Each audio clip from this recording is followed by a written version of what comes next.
रूस के राष्ट्रपति व्लादिमीर पुतिन 2 दिवसीय यात्रा पर 4 दिसंबर को भारत आ रहे हैं। बता दें कि राष्ट्रपति पुतिन प्रधानमंत्री नरेंद्र मोदी के निमंत्रण पर भारत दौरे पर आएंगे। हालांकि पुतिन के भारत दौरे से पहले चीन के राष्ट्रपति शी जिनपिंग और पाकिस्तान की टेंशन बढ़ गई है। दरअसल रूस के राष्ट्रपति पुतिन के भारत दौरे से पहले दोनों देशों के बीच डिफेंस डील की अटकलें तेज हो गई हैं।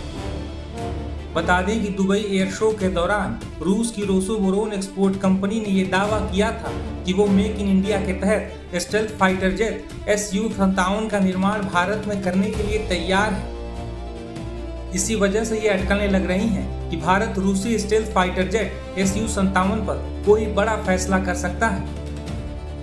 पुतिन के दौरे के दौरान दोनों नेता क्रूड ऑयल के साथ S-400 मिसाइल सिस्टम और फ्री ट्रेड एग्रीमेंट पर बात कर सकते हैं। दरअसल इस यात्रा के दौरान पुतिन 23वीं बार भारत रूस समिट में हिस्सा लेंगे। ये भारत और रूस के बीच होने वाली सालाना बैठक का हिस्सा है।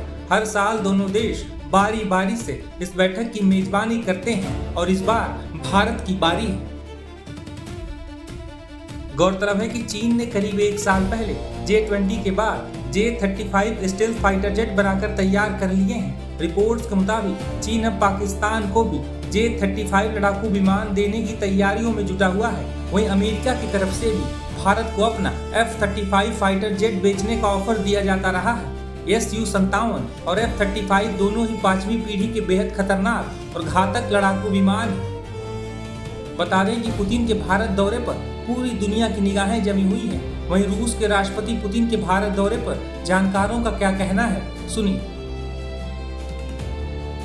देखिए, ये बेहद महत्वपूर्ण विजिट है क्योंकि ये हो रहा है जब जियोपॉलिटिकल कॉन्टेक्स्ट में चेंज है। प्रेसिडेंट ट्रम्प व्हाइट हाउस में आया, जनवरी में आया और उसके बाद बहुत अनसर्टेनिटी है। उनका प्लान्स बदल रहा है, लेकिन क्या उनका उद्देश्य है? अगर वो चाहता है एक बाइपोलर डिवीजन, चाइना को दुनिया का एक पार्ट देना है और अमेरिका दूसरे पार्ट में कंट्रोल करेगा। बेशक ट्रम्प चाहता है एक ट्राइपोलर, चाइना को एक पार्ट, रशिया का एक पार्ट और अमेरिका को और एक पार्ट। तो हमको पता नहीं है क्या वो चाहता है। ये कॉन्टेक्स्ट में इंडिया ने निश्चय किया है कि हमारा रिलेशंस, रशिया से रिलेशंस वो शक्तिकरण करना है। ये हमारे इंटरेस्ट में है। वो रिलेशंस में डिफेंस बहुत महत्वपूर्ण है, लेकिन डिफेंस और उसके अलावा ट्रेड और इकोनॉमिक रिलेशन भी अभी चर्चा करें।